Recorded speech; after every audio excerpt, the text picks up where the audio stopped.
Assalamualaikum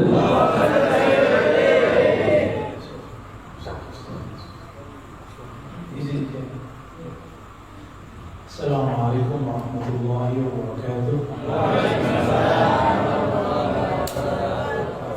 Alhamdulilladzi an'amana bi ni'matil iman wal islam wa atammana bi ni'matil ihsan wa ja'alana al-an fi ma'had daril ihsan. Amma ba'du. Sah daril ihsan. Allahumma salli wa sallim wa barik ala sayyidina Muhammad wa ala alihi wa sahbihi wa dhurriyyatihi wal mahdi khalifatihi wa sallam. Kiai Adi, para asatiz, para masyayikh, para tamu, semoga dalam ridha Allah Subhanahu wa taala. Semoga selalu sehat, afiat. Kalaupun dikasih sakit, semoga ridha. Amin. Kalau sedang diberi kebaikan, syukur berbagi. Jika diberikan kesusahan, jangan kemudian mengeluh. Ya. Kok ngambek?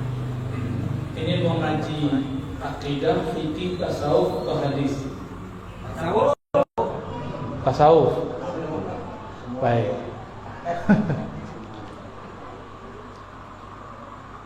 Suatu kali Rasulullah Sallallahu Alaihi Wasallam didatangi seseorang dan dia bertanya, wahai Rasulullah, inna syara'i al-Islam qad kasurat alayya. Syariat Islam sudah terlalu banyak yang saya dengar.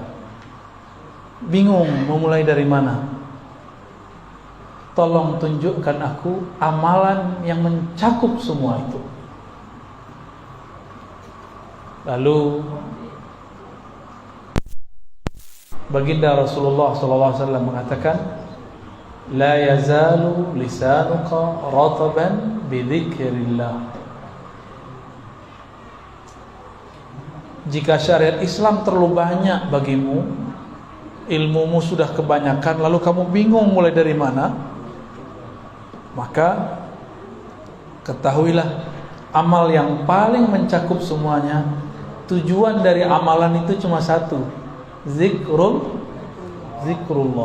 Maka kemudian Nabi mengatakan, la yazalu lisanuka ratban bi dzikrillah. Lisanmu senantiasa basah, tergerak untuk menyebut-nyebut nama Allah. Lisan itu ada dua, ada lisan zahir, ini dia. Ada lisan batin, lisan qalbu. Tujuan dari lisan ini supaya lisan yang di qalbu ikut berzikir. Duluan mana yang berzikir? Qalbu atau lisan? Qalbu. Itu mukmin namanya. Tapi kalau duluan lisan, itu namanya munafik. Imam Ghazali ditanya muridnya mengenai tingkatan orang baca zikir. Apa kata beliau? Tingkatan pertama, lidah membaca, hati melayang. Benar ya? Baca la ilaha illallah, pikiran kemana-mana. Benar. Itu sebenarnya sudah munafik kecil itu. Karena idza hadatsa kadzaba. Kalau dia berbicara, dia bohong.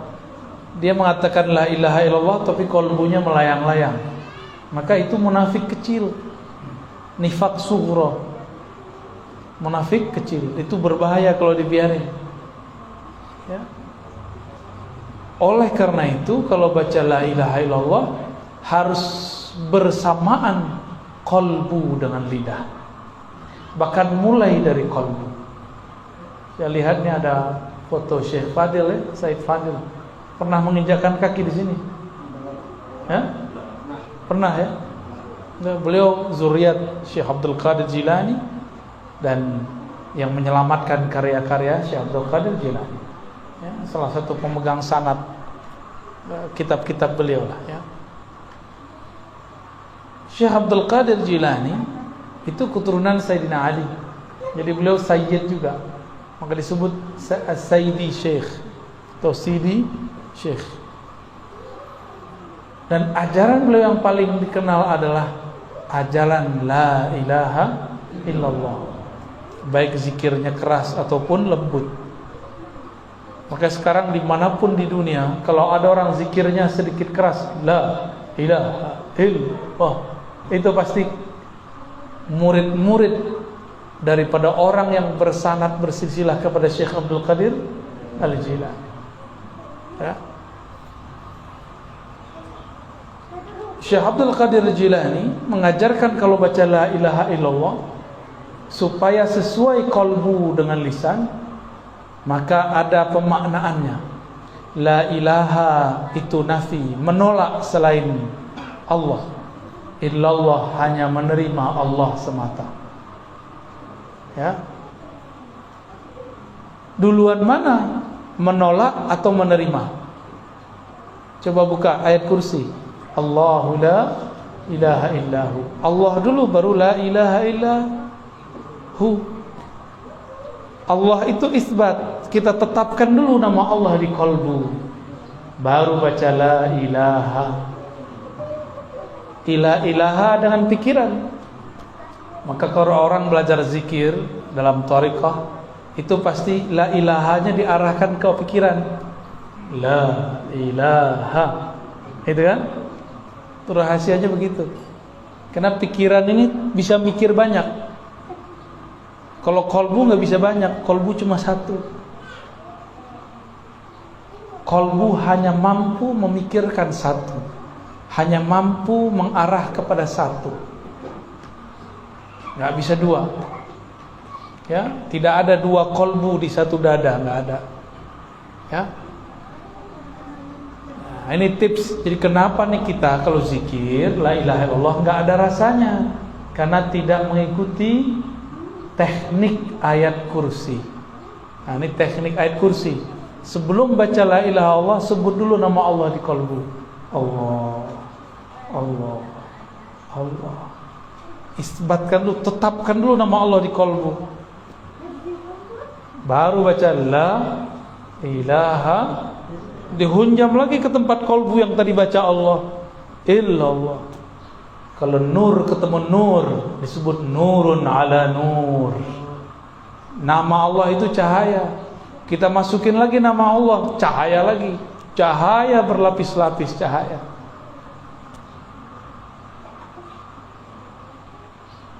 Kira-kira begitu. Ini tips supaya berangkat dari zikir munafik menjadi zikir mukmin. Zikir munafik jadi zikir mukmin. Ya. Qalbu ini terganggu kalau mata melihat. Maka kalau zikir, kata Nabi, ghammid ainaik, wahai Ali, pejamkan matamu. Jadi kalau zikir, mau subhanallah, mau alhamdulillah, mau Allahu akbar, apalagi la ilaha illallah, pejam mata ya. Ustaz, Buya, Syekh, saya kalau zikir pejam mata tambah banyak yang kelihatan.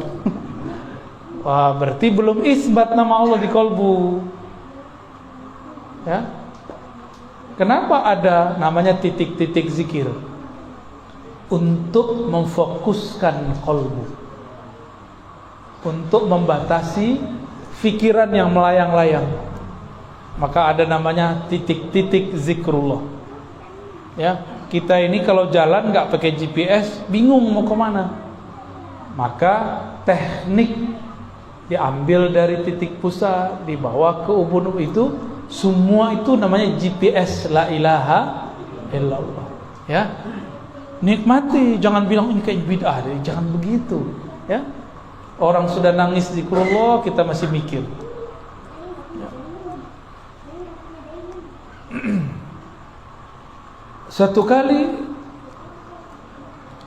Nabi bercerita, nanti kelak di akhir masa, yaitu hari kiamat, pada masa hisab dan mizan, ada seorang hamba dalam track record hidupnya tidak pernah berbuat baik secara zahir.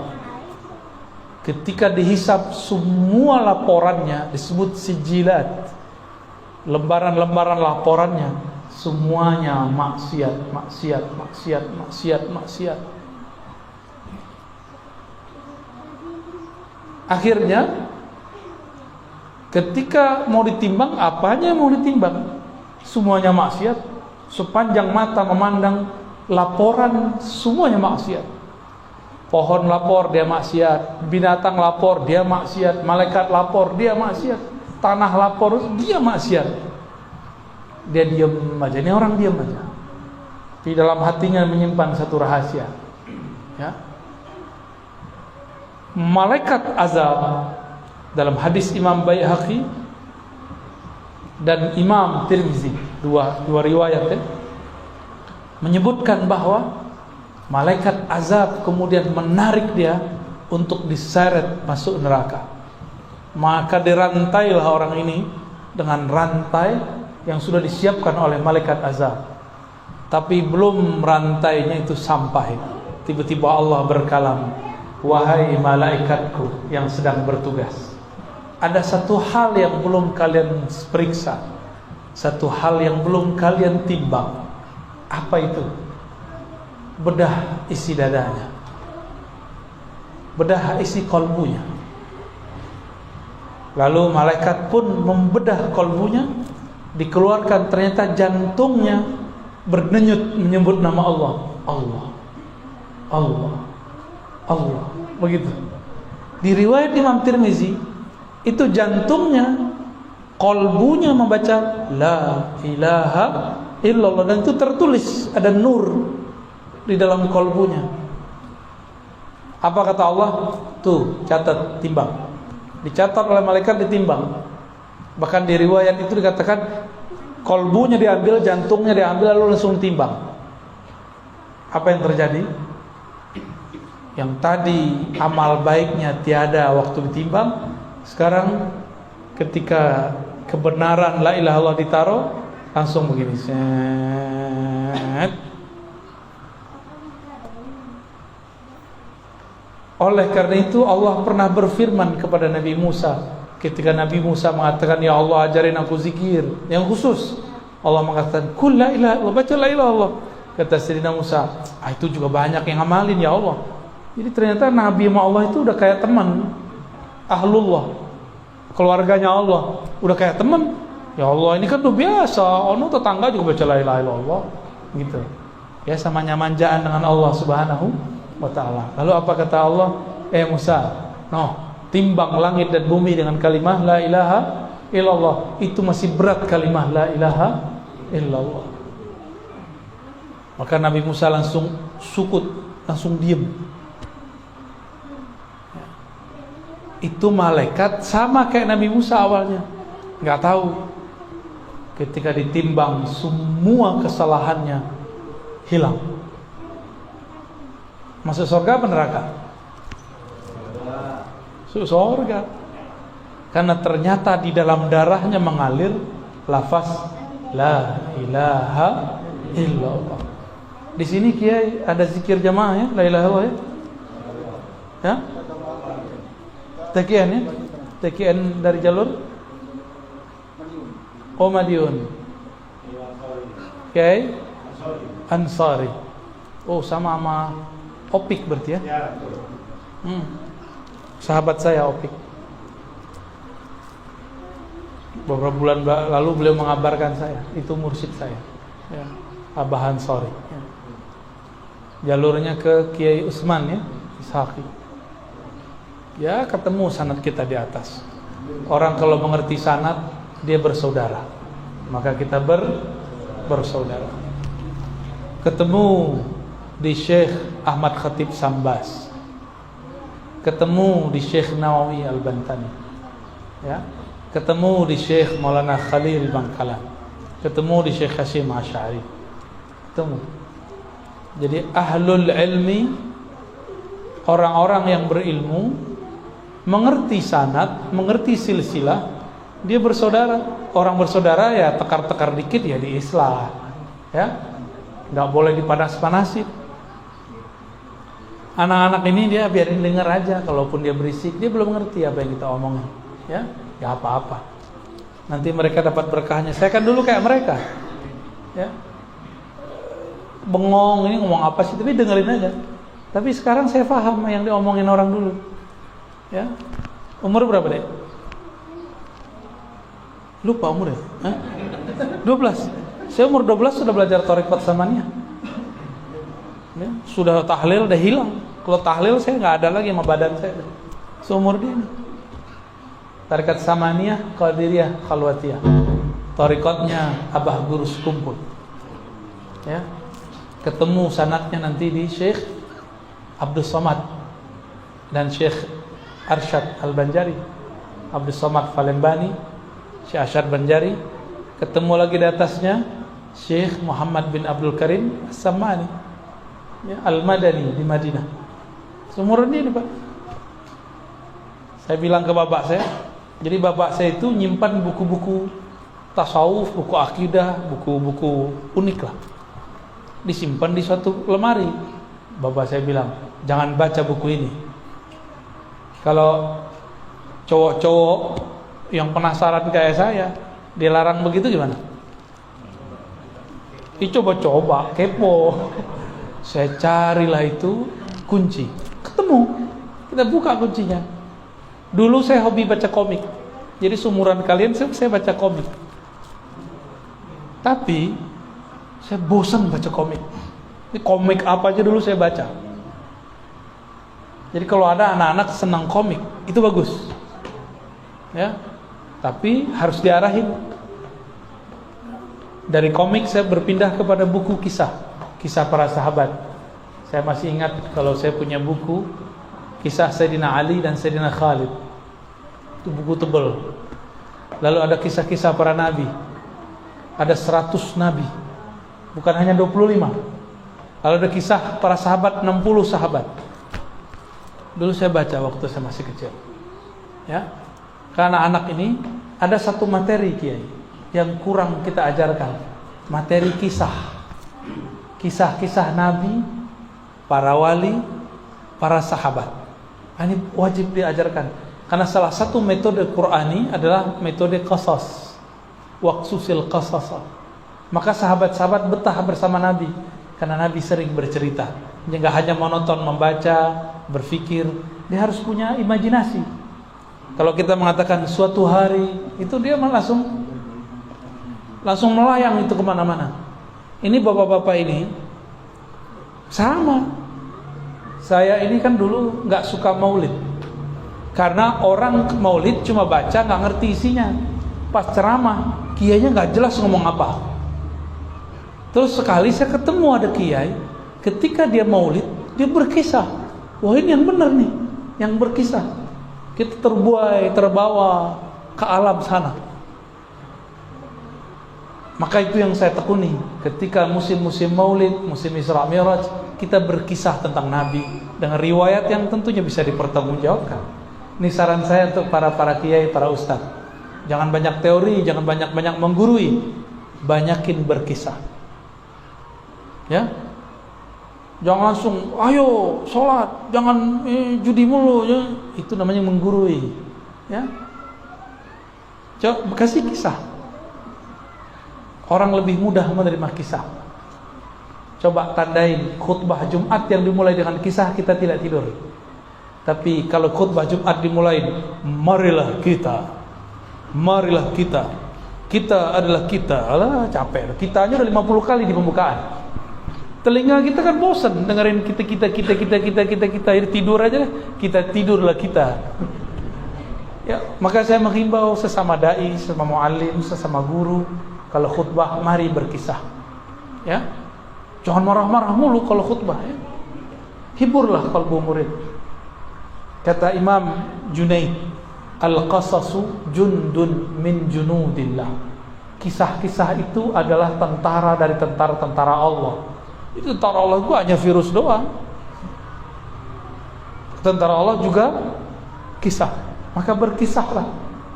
Yang sudah jadi guru, dalam seminggu itu kalau perlu ada 3 kali berkisah. Maka antum akan jadi guru yang dirindui murid. Cobain. Pasti dirindui murid. Ya. Saya masih ingat, saya merindukan guru saya yang setiap kali masuk dia berkisah. itu guru agama. Karena guru agamanya benar-benar ngerti, dia bisa baca kitab segala macam. Mari berkisah ya. Nah, kembali ke, dan ini Nabi mengisahkan masa depan. Kok bisa Nabi mengisahkan masa depan? Ternyata Nabi itu adalah seorang traveler. Apa arti traveler? Penjelajah, time traveler, ya, penjelajah waktu. Kok bisa? Kalau di film-film kan ada mesin waktu. Itu mah terlalu ngayal. Allah berfirman, Ana dahru, akulah sang waktu, maka mendekatlah kepada aku. Kira-kira begitu kalau dimaknainya. Aku akan bawa engkau jalan kemanapun engkau mau. Itu kalau dimaknai. Dibawa ke masa lalu, dibawa ke masa depan. Itu biasa kalau kekasih-kekasih Allah itu biasa. Ya. Jadi apabila seseorang memasukkan nama Allah di kalbunya, maka dia akan mendapatkan seperti yang dikisahkan Nabi sallallahu alaihi wasallam. Kalbunya menjadi berkualitas. Para guru, para ustadz, saya lihat ada beberapa ustadz. Kenapa kata-kata kita tidak mengena di kalbu murid? Karena di kalbu ini nurnya belum hidup, materinya belum berat. Untuk membuat dia berat dan membuat senjatanya tajam, maka asahlah dengan kalimat La ilaha illallah. Itu dia akan tambah tajam. Jika ada tabir penghalang, dia akan robek. Jika ada kalimah yang keluar, kalimahnya akan menjadi berat dan tembus langsung ke dalam kalbu. Ya. Maka saya memperhatikan guru-guru yang ahli zikir, kata-katanya sederhana tapi tembus ke dalam kalbu. Padahal yang dia katakan sama seperti yang dikatakan orang lain. Tapi kenapa ketika guru ini yang ngomong, kok enak di kalbu? Ternyata dia kalbunya penuh isi. Maka ketika dia menembakkan kalam-kalam, di situ ada isi kalimatullah. Ya, masuk ke dalam kalbu kita, menjadi sesuatu energi yang luar biasa. Inilah yang membuat kita itu kecanduan ikut pengajian. Kan ada yang ikut pengajian, nggak enak, nggak kelihatan. Ada yang ikut pengajian, emang dia butuh, dia rindu. Karena dalam kalam-kalam guru yang kalbunya bercahaya, itu ada penerang kalau kita masuk. Di dalam kalamnya ada sesuatu rahasia yang berat. Jika masuk ke dalam kalbu kita ikut menjadi berkualitas. Kita ini sering nabung duit, benar ya? Benar. Orang kalau banyak tabungannya bisa bagi-bagi nggak? Bisa bangun rumah? Bisa beli apa aja? Sama. Orang kalau sering nabung kalimah Allah di kalbu, dia punya tiket khusus kepada Allah. Ya. Dia mau apa aja, tinggal tabungan nama Allahnya dia pakai. Ya. Itu sebabnya aulia-aulia Allah ini la khaufun alaihim walahum yahzanun, enggak ada rasa takut. Qulubu auliaillah bunukul asma wal af'al was sifat. Ya. Bunuk, apa arti bunuk? Jamak dari bank. Kalbunya para wali adalah banknya nama, sifat dan af'alnya Allah. Ya. Kalau orang-orang yang sudah jadi kekasih Allah, dia nabung nama. Karena kalbunya sudah menjadi bank nama Allah, maka dia bisa bagi-bagi nama. Ya. Bahkan ada yang lebih dari sekedar bank, dia menjadi seperti orang-orang yang kaya, yang sudah bingung duitnya mau diapain, dia bagi-bagi aja. Distributor, terus dibagi ke siapa aja. Jadi kalau orang mulai bekerja umur 20-an, umur 30 udah nanjak karirnya, umur 40 sudah sukses. Benar? Udah mapan biasanya. Kalau dia kerjanya umur 20. Kalau dia mulai kerja sebelum umur 20, umur 30 sudah mapan. Sama orang yang melatih kolbunya sebelum dia dewasa, belum dia tua, dia sudah matang. Itulah Sayyidina Ali. Sayyidina Ali umur 8 tahun sudah dimasukkan nama Allah dalam kolbunya. Maka ketika beliau masih sangat muda beliau sudah menjadi gurunya para sahabat. Dan Nabi mengatakan, Ana madinatul ilmi wa aliyun babuha. Aku kota ilmu, gudang ilmu, sumber ilmu. Kalau mau masuk lewat Ali, Alilah pintuku. Maka tidak ada sekarang thariqah kecuali lewat Sayyidina Ali. Hatta thariqah Naqsyabandiyah lewat Sayyidina Abu Bakar, tapi juga lewat Sayyidina Ali. Sanad sahihnya lewat Sayyidina Ali, sanad ruhaninya lewat Sayyidina Abu Bakar. Karena kalau pakai sanad Sayyidina Abu Bakar ada riwayat, 3 riwayat terputus secara jasad, tapi terhubung secara rohani. Namun kalau lewat Sayyidina Ali ada 2 cabang dan dua-duanya muttasil, nyambung. Ya. Kalau dalam ilmu hadis terputus lemah, tapi dalam ilmu tasawuf jika nyambung secara rohani dia tidak lemah, malah tambah kuat. Ditambah sanad yang tersambung kepada Sayyidina Ali. Inilah beruntungnya kita.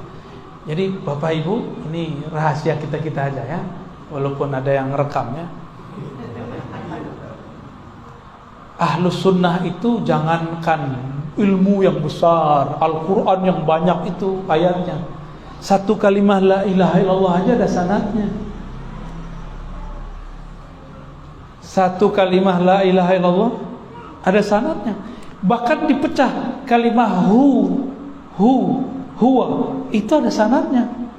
Hu Allah ada sanadnya. Zikir hayy ya hayyu ya qayyum itu ada sanadnya semua. Apalagi Quran, apalagi sholat, apalagi ilmu ma'rifat, bersanad semua. Nggak ada yang bersanad kita. Saya jenggot aja ada sanadnya nih Pak. Kenapa saya berjenggot sedikit Pak? Nggak sepanjang Bapak itu ya. Kalau sepanjang Bapak itu jenggot saya jadi ke timur, la syarqiyah wala gharbiyah dia. Nggak ke timur ke barat, nggak jelas ya. Susah bisa punya serapi itu tuh ya. Ini jenggot saya pertahankan karena dulu kita dalam ijazah guru saya jarang berjenggot. Tapi giliran mau memuridkan hadis jenggot, beliau panjangkan sedikit. Karena ada namanya ijazah al-musalsal biqabdil lihyah. Ijazah hadis sebagaimana dulu Nabi pernah memegang jenggotnya. Lalu Nabi ngomong. Maka guru saya menyampaikan hadis itu sambil megang jenggotnya, walaupun cuma jenggotnya dikit. Itu ada sanadnya. Nanti minta ke guru Jailani. Ya. Setelah Abuya Ahmad Syarwani ya, wafat, itu salah satu pemegang sanadnya adalah guru Jailani. Minta ke sana, sanad musalsal namanya. Mohon diagendakan Ustaz. Beliau ini terlalu tawadhu, nggak mau pamer-pamer sanad. Ya, saya baru ngambil sanadnya. Mungkin saya yang pertama ngambil sanad dari luar ya. Dan saya deklarasikan diri saya murid beliau.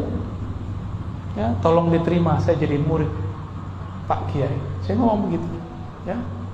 Dan itu tidak membuat diri saya hina. Jadi kita kalau jadi murid orang justru itu menambah kemuliaan rohani. Kalau sebagian orang kan gengsi, masih muda gitu. Itu nggak sopan tuh ngomong begitu ya.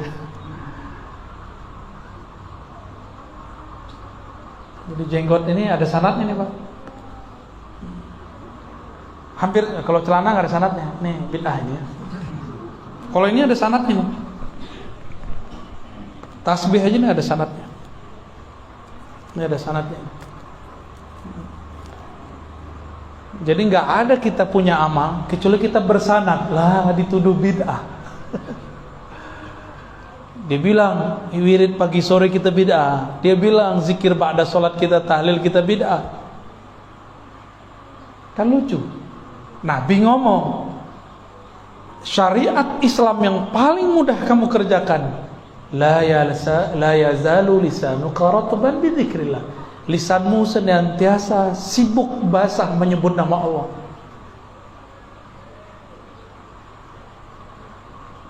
Di akhir surat Al-Jumu'ah, gimana ayatnya? Pak, gimana ayatnya? Fa idza qudiyatis shalah fantashiru. Ya, terus ya, kawan kita pakai ayat itu dalil untuk membantalkan zikir ba'da salat. Kan kacau itu, Pak. No, ayatnya apabila selesai sholat Jumat maka langsunglah kamu bertebaran mencari rezeki Allah. Ya salam, kalau mau berdalil jangan pakai terjemahan, ya. Kita mentafsir saja itu ada sanadnya, disebut tafsir bil ma'thur. Gak boleh asal-asal ngomong. Jika selesai sholat fantashiru, maka bertebaranlah. Ini dalil bahwa ba'da sholat nggak boleh berzikir. Bid'ah mimpin zikir. Kata kawan, kita tanya sama dia, boleh nggak mentakwil, mentaksir dengan ra'yu, dengan akal pikiran? Oh, nggak boleh. Kita tanya balik, kamu tahu tafsir itu dari mana? Oh, itu dari teksnya. Berarti dia pakai akal-akalan. Yang ngerti makna ayat ini siapa? Rasulullah sallallahu alaihi wasallam. Rasulullah pada salat Jumat langsung bertebaran atau zikir dulu? Zikir dulu. Tapi ada dua riwayat yang berbeda. Sayyidah Aisyah punya riwayat, beliau tinggal di rumah. Kata Sayyidah Aisyah, Nabi kalau ba'da salat baca istighfar lalu Allahumma antas salam dan balik. Kata Sayyidah Aisyah. Tapi kata Sayyidina Abu Hurairah, kata Sayyidina Abdullah bin Umar, kata Sayyidina Abdullah bin Abbas, Abu Sa'id Al-Khudri, Jabir, Ibn Mas'ud, semuanya sepakat meriwayatkan Nabi kalau ba'da sholat itu zikirnya beragam. Ada yang istighfar ini, ada yang istighfar itu, ada Allahumma antas salam, ada yang la ilaha illa syarikalah, Allahumma la mana lima ataita, ada yang zikir Fatihah, ada yang subhanallah 3 kali, ada subhanallah 25 kali, begitu beragam. Oleh guru-guru kita dulu, ketika Tuan Guru Syekh Muhammad Arsyad Al-Banjari pulang dari Madinah, maka dia ajarkan murid-muridnya, ada namanya perukunan. Benar, di perukunan itu amal orang Madinah dulu. Jadi kalau kita datang ke tempat-tempat orang tua-tua lama di Madinah, itu zikirnya sama seperti yang ada di perukunan, persis sama, nggak jauh beda. Astaghfirullahaladzim, la ilaha illa huwal hayyul qayyum, atubu ilaih. Ada semua. Min dzalika billazi alam, ada semua, ya. Habis itu Allahumma antas salam, habis itu la ilaha illa syarikalah, habis itu Fatihah, ayat kursi. Ya, benar enggak? Habis itu surah Al-Imran, ya. Inna dina indallahil Islam. Habis itu baru tasbih 33, alhamdulillah 33, Allah akbar 33, tahlil. Ditutup dengan asyhadu an la ilaha illallah wa la syarikalah ilahu wahidahu wa rabban syahidallah. Semuanya itu amalan mereka semua. Dulu diamalkan oleh orang Madinah. Sekarang di Masjid Madinah amal itu sudah tidak ada. Pindah ke Pulau Kalimantan, ya. Pindah ke Balikpapan. Udah dibuang oleh mereka. Maka kita nggak boleh bercerita tentang Nabi satu riwayat. Ada kaedahnya.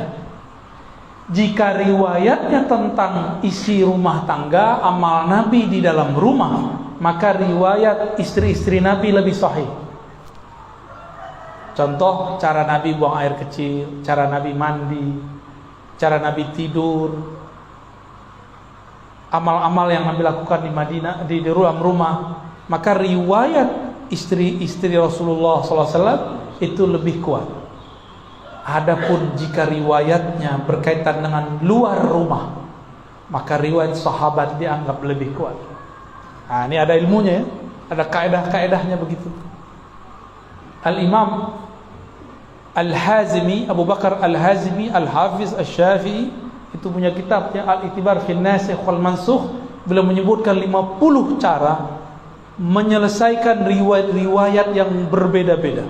Salah satunya Ketika Aisyah mengatakan Nabi baca Astaghfirullah, Allahumma anta salam, lalu pulang dengan riwayat dari sahabat-sahabat yang lain. Itu beliau punya kaidah bahwa yang kuat adalah zikir yang banyak. Tapi sesekali jika sibuk, beliau selesai langsung pulang. Ya. Kalau orang sering menyebut-nyebut nama Allah, maka nama Allah itu menjadi kredit, menjadi kekuatan, menjadi tabungan dalam kalbunya. Jika dia sudah menabungnya lama, disiplin, maka satu nama masuk ke dalam kalbu, Allah beratkan 10 kali. Satu nur masuk ke kalbu, Allah lipat gandakan 10 kali. Orang ini kalbunya nanti akan lebih terang daripada orang lain. Ya, lebih terang. Orang ini kalau punya kalamnya lebih berat, lebih terasa daripada orang lain. Kira-kira itu. Ini masih jam 11 saja nih Kiai. Wah, kebalikan 11. 1 tambah 1 sama dengan 2. Ya. Selisih ini sudah disyahadatkan. Syahadat orang Balikpapan udah. Itu jam akhirat kali ya. Terakhir ada satu hadis Nabi sallallahu alaihi wasallam mengatakan, ketika aku naik ke alam malaikat, disebut malakut, tiba-tiba aku mendengar ada malaikat berzikir. Ya? Apa zikirnya? Subhana rabbiyal azim wa bihamdi. Ada lagi subhanallahil azim, subhanallah bihamdi, subhanallah bihamdi, subhanallah azim. Itu diulang-ulang. Subhanallah azim, diulang-ulang terus. Jadi ternyata ada malaikat dari awal dicipta zikirnya satu aja. Subhanallah bihamdihi, subhanallahil azim. Itu jadi zikir kita kan? Itu zikir malaikat di alam malakut, di alam mereka. Malaikat itu enggak minum ini, minumannya zikrullah. Malaikat tuh enggak makan daging, enggak makan ikan, dia makan zikrullah. Maka kalau ada majelis ilmu, majelis zikir, itu malaikat dari langit turun ke bawah, itu kenyang dia, bukan main. Jadi Allah itu memuliakan manusia. Dengan apa caranya? Kitalah yang menyajikan makanan-makanan malaikat itu. Bid'ah nggak ngaji begini? Jadi lebih mulia siapa sebenarnya? Yang ngestok makanannya malaikat kita sebenarnya loh ya. Itulah rahasianya. Ini rahasia kita yang kedua, yang terakhir. Kenapa rumah wali-wali Allah senantiasa didatangi, dikelilingi malaikat? Karena mereka dapat sajian terus di situ. Sebagaimana Sayyidina Ibrahim, setiap kali ada tamu datang dia buatkan makanan. Dia lupa kalau yang datang, karena saking asiknya. Beliau ini hore, kalau ada tamu, beliau girang sekali masak untuk tamu.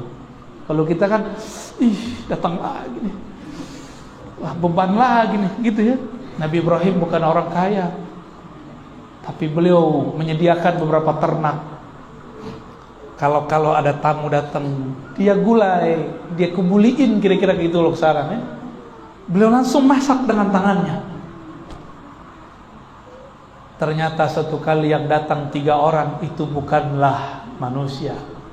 Sudah dihidangkan nasi, makan, kebuli, kira-kira begitu. Gak disentuh. Malaikat minat gak sama nasi? Minat gak sama gandum? Minat gak sama daging? Sama janda aja dia gak minat, sama gadis aja dia gak minat. Itu malaikat. Kalau kita mah minat-minat aja kan, karena kita bukan malaikat.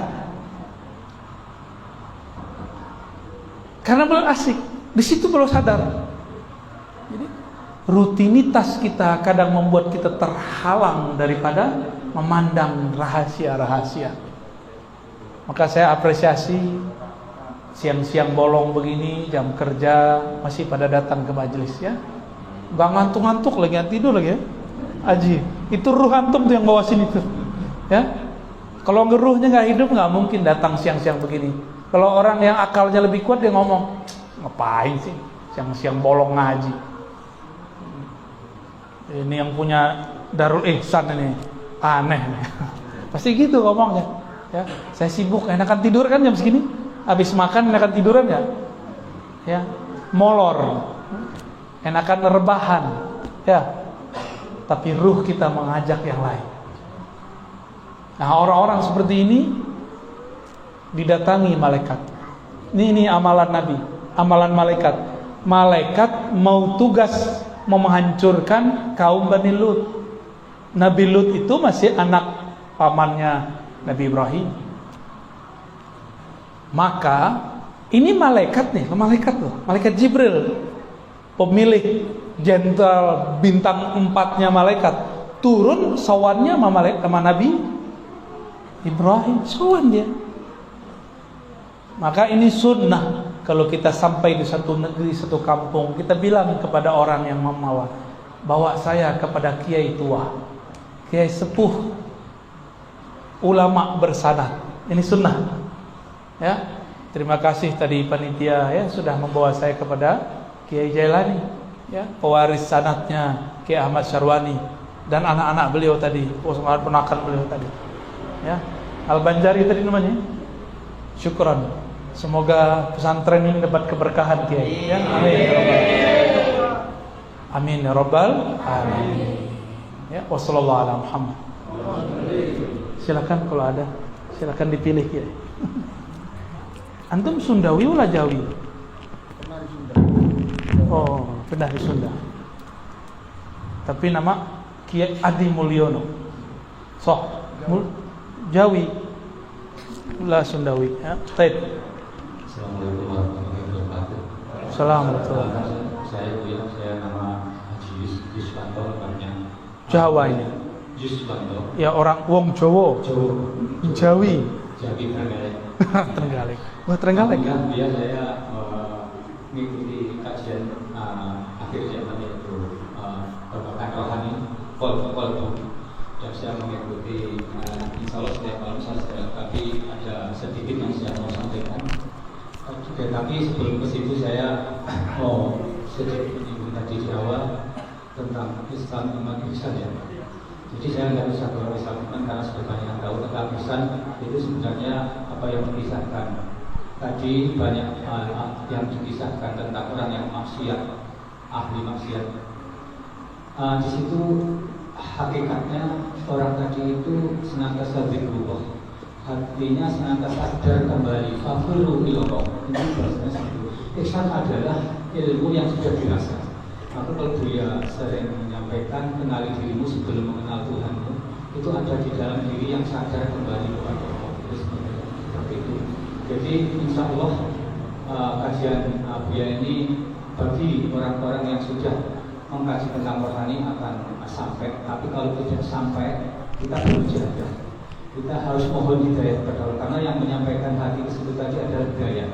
Hidayah itu apa? Ampunan. Maka kenapa hati kita ketika tidak bisa tercapai kepada kejernihan ini? Karena masih ada hijab. Hijab itu adalah dosa-dosa di diri kita sendiri. Oleh karena itu Buya, saya sebenarnya ingin sekali komunikasi nanti kalau memang ada waktu untuk kajian Buya yang sering menyampaikan tentang Al-Mahdi. Al-Mahdi adalah Imam Ahlul Zaman Al-Hos yang mengkonekkan atau menghubungkan kolbu kita itu kepada Allah dan Rasulnya. Jadi ini sebenarnya saya ingin menyampaikan tapi tidak di sini karena nanti bisa menjadi fitnah kalau orang tidak sampai ke situ. Oleh karena itu Buya mohon maaf. Jadi mohon maaf Buya tidak tanya. Saya tidak tanya. Jadi saya syukran. Ya. Saya tidak, karena kajian Buya ini masalah berbaukan rohani tidak semua orang bisa menerima. Karena apa? Tadi yang dimaksudkan ihsan tadi itu adalah kembalinya hati yang sadar pada segala gerak diri kita ini, yaitu berarti nggak ada pertanyaan? Tidak ada. Oke. Ada yang mau nanya? Syukran.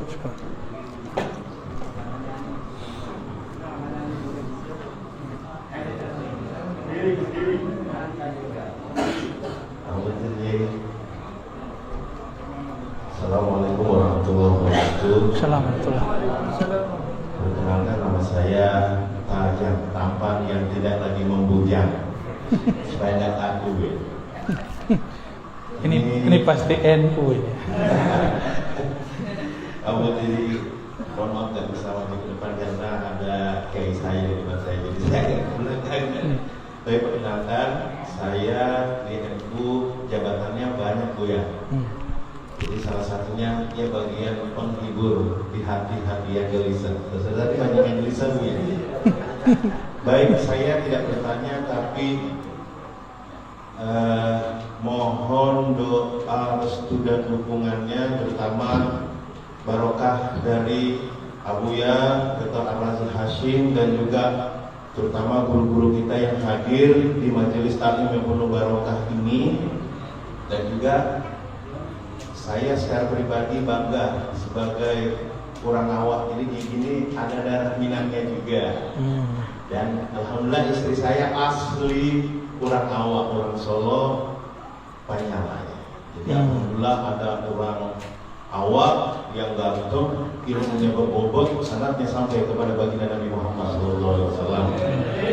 Baik, minta doa restunya karena tadi perjalanan ketika saya menjemput saudara saya Pak Haji Jainuddin, saya ditelepon ketua RT 10 bahwa ini adalah klimaks, bahwa akan diadakan rapat besar dua warga RT 10 dan RT 11 di mana Masjid Babus Salam di bawah naungan Kelurahan Gunung Samarinda itu akan dikembalikan amaliyahnya ke amaliyah Nahdlatul Ulama. Allahumma sholli ala sayyidina Muhammad.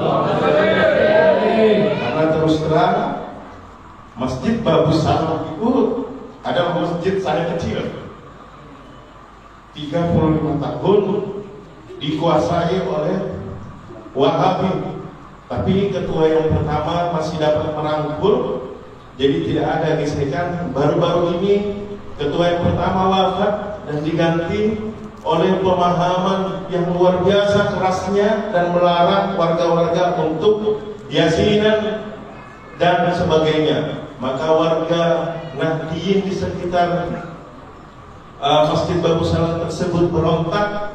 Maka insya Allah tidak lama lagi akan terjadi rapat besar kedua RT tersebut. Itu saja. Terima kasih. Mohon maaf yang sebesar-besarnya. Wallahul muwaffiq ila aqwamit thoriq. Wassalamualaikum warahmatullahi wabarakatuh. Assalamualaikum. Nanya atau apa? Oke. Assalamualaikum Bu ya. Assalamualaikum. Mudah-mudahan semoga Bu ya sehat Amin. dan selalu sehat. Bu ya, saya ada satu pertanyaan. Mudah-mudahan pertanyaan ini manfaat buat diri saya pribadi dan mungkin kepada teman-teman terdekat saya. Bu ya, bagaimana pandangan orang yang cinta dan takut tidak mendapat syafaatnya Rasulullah SAW terhadap khususnya zuriat Rasulullah SAW? Pandangan apa? Pandangan kita, ya, bagaimana pandangan orang yang cinta Dapat syafaat atau tidak?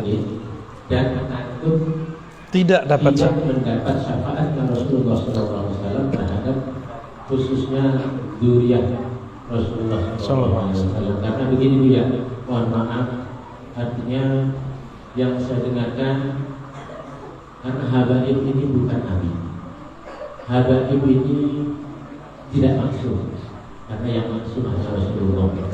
Nah, mohon maaf, satu ungkapan dari hati nurani saya Bu ya, saya dari dulu hanya memandang karena di dalam tubuh zuriat Rasulullah itu mengalir dari Rasulullah.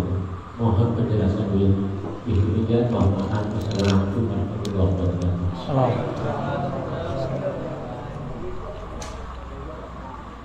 Nabi memerintahkan ahibbu ahla baiti hubban li. Cintai ahlu baitku karena cinta kepadaku. Karena di darahnya ada darahku. Cinta aja. Bukan berarti harus ikut dia. Karena Habib ini sayyid ya. Sayyid itu kalau enggak ngaji ya jahil juga. Sayyid kalau gak bermakrifat, ya jadi musuh Allah bisa. Ada sayyid murtad, ada, saya kenal beberapa. Ada, serius. Ada yang ateis juga. Ada yang main-mainin Quran juga ada. Dia gak percaya dia. Tapi kebanyakan kan ada darah nur yang mengalir dalam dirinya. Makanya para sayyid ini mudah sekali terpanggil kepada Allah Subhanahu wa ta'ala.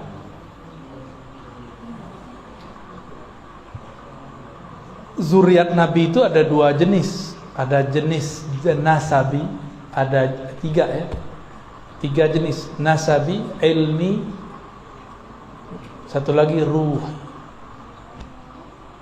Tiga.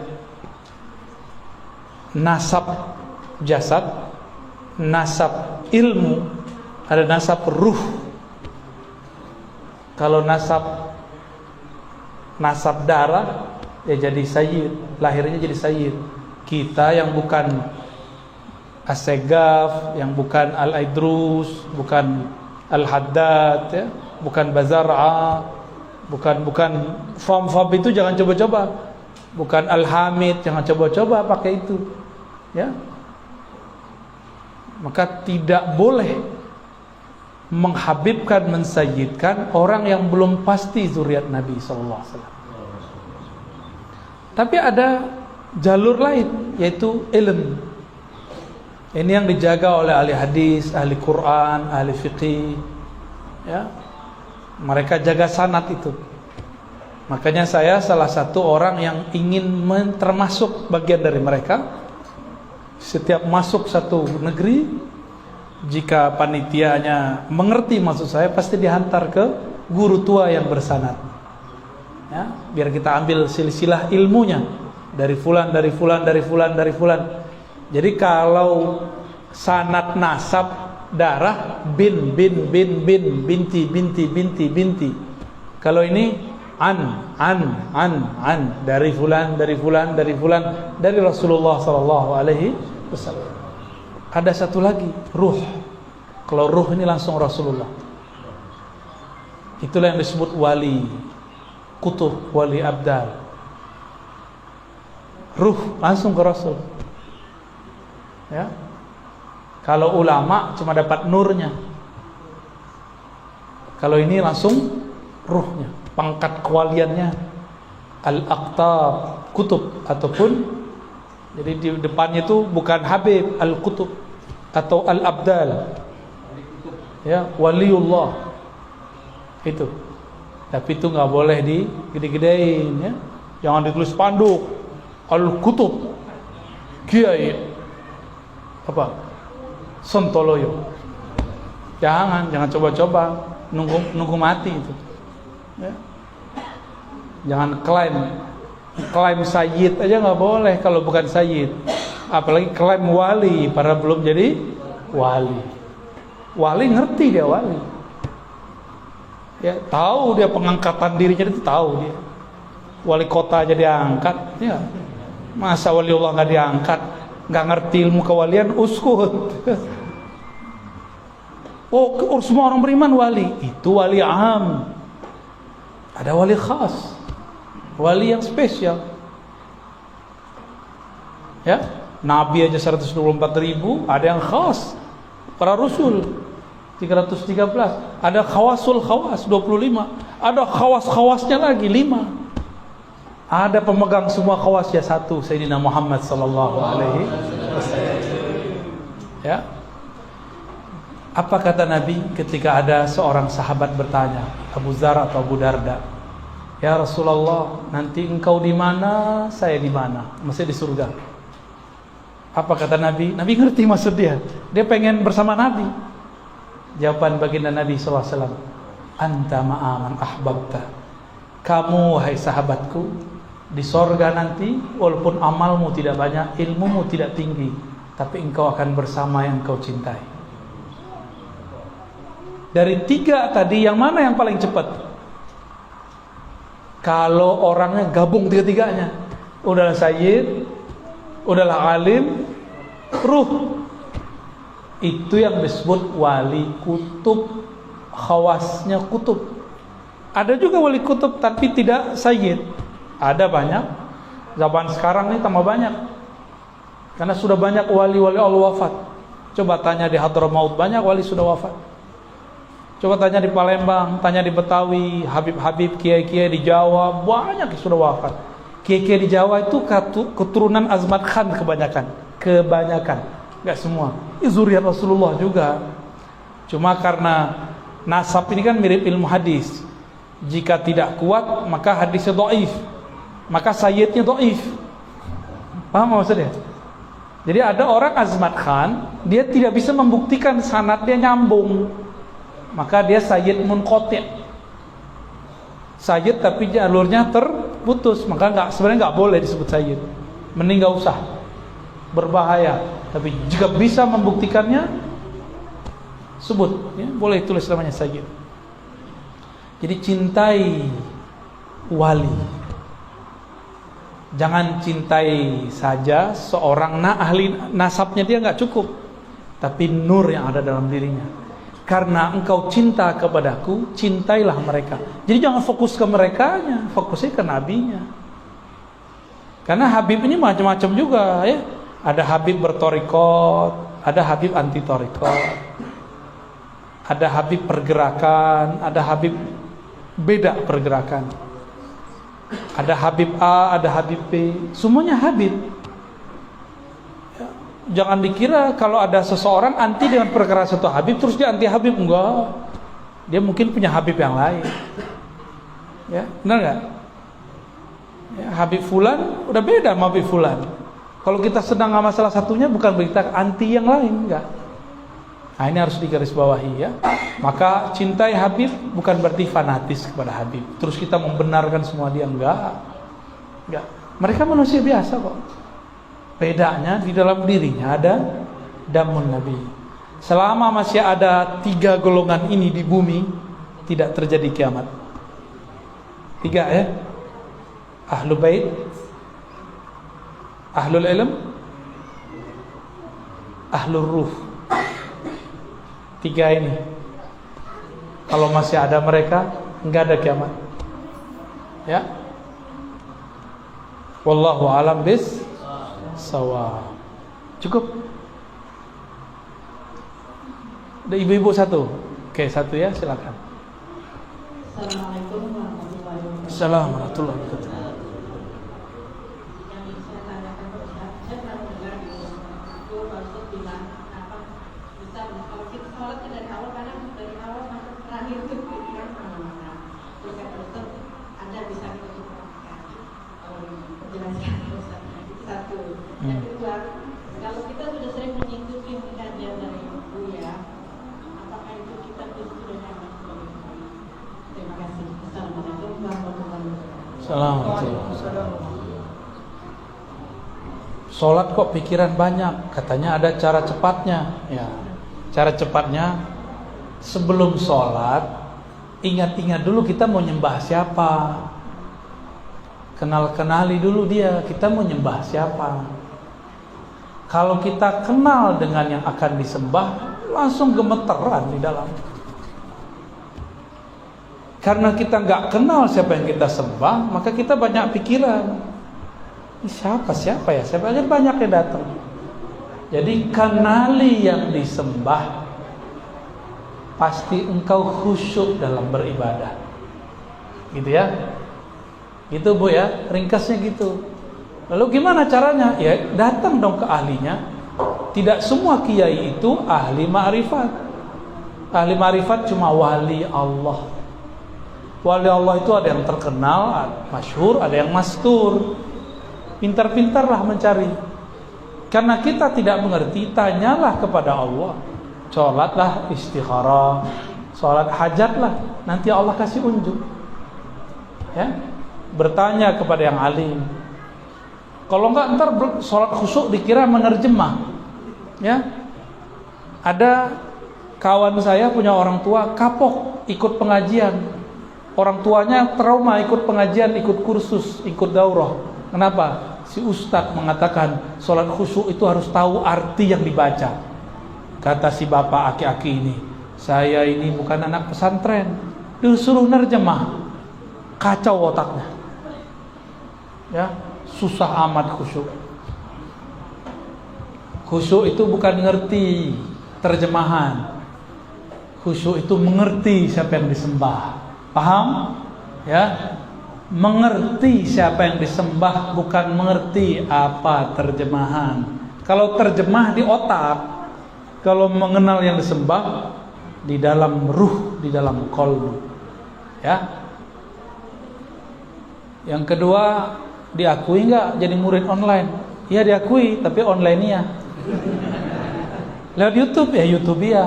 Yang penting nontonnya, ngajinya lewat channel yang diizinkan. Kan banyak juga yang motong-motong.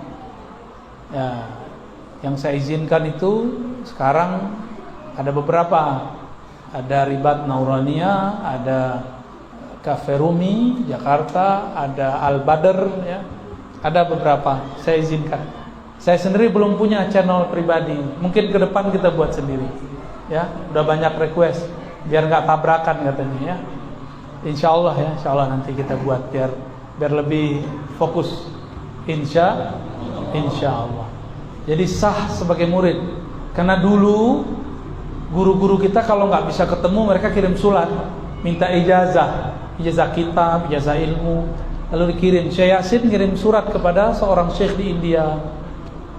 Syekh dari India kirim surat kepada syekh di Maroko, lalu dibalas.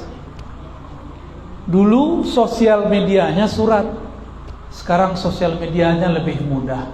Maka seharusnya berguru dan menjadi murid di zaman ini kesempatannya lebih besar. Tapi sesatnya juga lebih besar. Karena terlalu banyak guru di YouTube. Maka dia menjadi wali al-YouTubiyah, bukan wali al-Qutbiyah. Gimana Kiai, cukup? Barangkali cukup ya. Di sini banyak orang pintar ya, nanti berguru saja kepada mereka. Ya, saya cuma manas-manasin aja ya. Wassallallahu ala sayyidina Muhammad subhanakallahumma asyhadu an la ilaha illa anta astaghfiruka wa atubu ilaik. Ikuti saya baca salawat ahadiyah. Allahumma ya ahad, salli ala Ahmad. Allahumma ya ahad, salli ala Muhammad. Allahumma ya ahad, salli ala al-Mahdi khalifatika ya Allah ya ahad. Al-Fatihah.